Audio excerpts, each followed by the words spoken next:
Welcome to flavourful time. இன்றைக்கி flavourful டைமில் ஒரு சாஃப்டான ஒரு இட்லி தாங்க பண்ண போகிறோம். இது அவ்வளோ சாஃப்டாக இருக்குங்க. இது இப்போ நான் சொல்ல போகிற இதே ரேஷியோலேயே நீங்கள் கண்டிப்பாக ட்ரை பண்ணி பாருங்கள். ட்ரை பண்ணி பார்த்துட்டு எனக்கு கமெண்ட்ஸில் சொல்லுங்கள். பர்ஃபெக்டாக இந்த மாதிரியே இட்லி வருங்க. இப்போது இந்த இட்லியை எப்படி செய்யலான்ட்டு பார்க்கலாம். அதுக்கு நான் புழுக்கல் அரிசி, குண்டு அரிசி எடுத்துருக்கேங்க. புழுங்கல் அரிசி இட்லி அரிசின்னு சொல்லிவிட்டு இப்படி குண்டாக இருக்குங்க. அது நான் 4 கப்பு எடுத்துக்கிட்டேன். இந்த 4 கப்புக்கு ஒரு அரை ஸ்பூன் வெந்தயம் அந்த அரிசியிலே போட்டு நல்லா கழுவிக்க போகிறோம். இப்போது உளுந்து 4 கப்பு அரிசி எடுத்திருந்தா 1 கப்பு உளுந்துங்க. ரெண்டையும் நல்லா கழுவி ஊற வச்சுக்கலாம். அரிசியை நல்லா ஒரு 5 மணி நேரம் ஊற வச்சுக்கணுங்க. நான் உளுந்தை ஃப்ரிட்ஜில் கழுவிட்டு ஃப்ரிட்ஜில் வச்சுருவேங்க. நீங்கள் சப்போஸ் ஃப்ரிட்ஜில் வைக்கலைன்னாக்கா நீங்கள் ஒரு 2 மணி நேரம் ஊற வச்சா போதுங்க. இப்போ இதுக்கு ஒரு 1/4 கப்பு ஜவ்வரிசி அதையும் கழுவிட்டு ஊற வச்சுக்கிறேன்.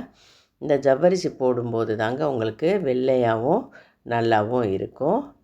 இப்போது நல்லா ஊறிடுச்சு. ஃபஸ்ட்டு கிரைண்டரில் உளுந்து போட்டு நல்லா அரைச்சி எடுத்துக்கலாம். 5 மணி நேரம் உங்களுக்கு இட்லி அரிசி ஊறணுன்னாக்கா 3 மணி நேரம் அரிசி ஊறினதுக்கப்புறமா உளுந்தை நீங்கள் ஊற வச்சுக்கோங்க. ரெண்டையும் ஒரே டைமில் ஊற வைக்க வேண்டாம்.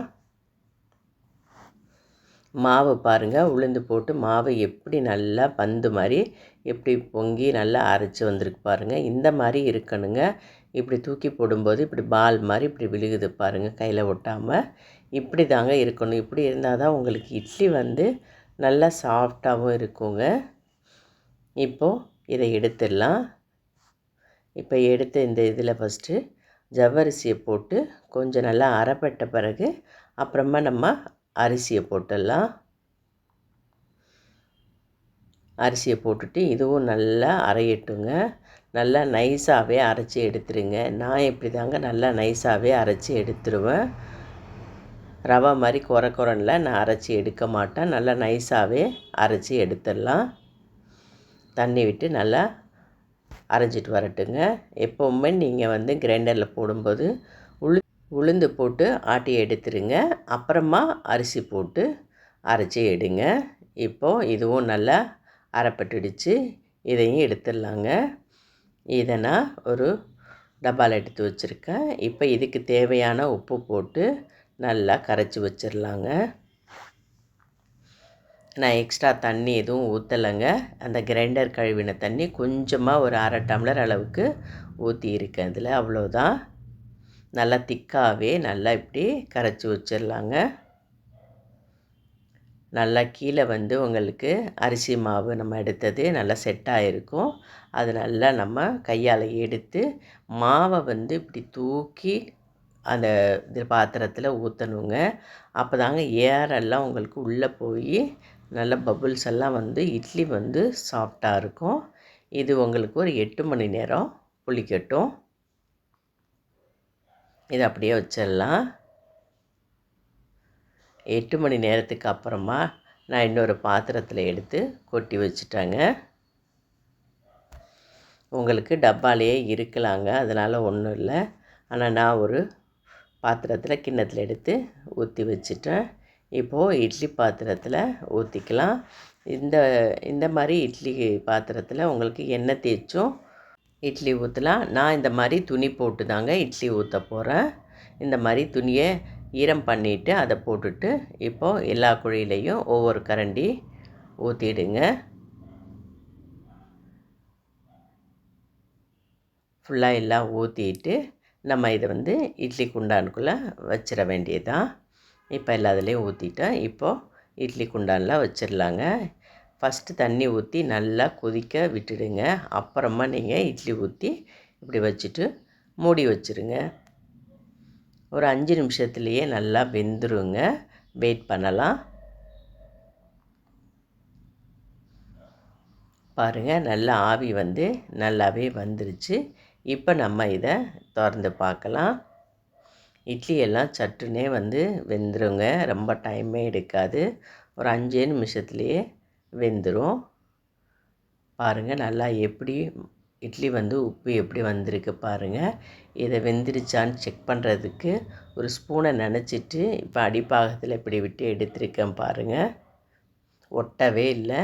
இப்போ நல்லாவே வெந்துருச்சுன்ட்டு நம்ம புரிஞ்சுக்கலாம். மாவாக இருந்தால் அந்த ஸ்பூனில் உங்களுக்கு மாவாக ஒட்டிடும். இப்போ இதை வெளியில் எடுத்து வச்சு கொஞ்சம் ஆற விடுங்க. இப்போ கையில் வந்து ஈரத்தை எப்படி நனைச்சிக்கோங்க, இல்லைன்னா சூடாக இருக்கும் உங்களுக்கு கையால் தொடுறதுக்கு.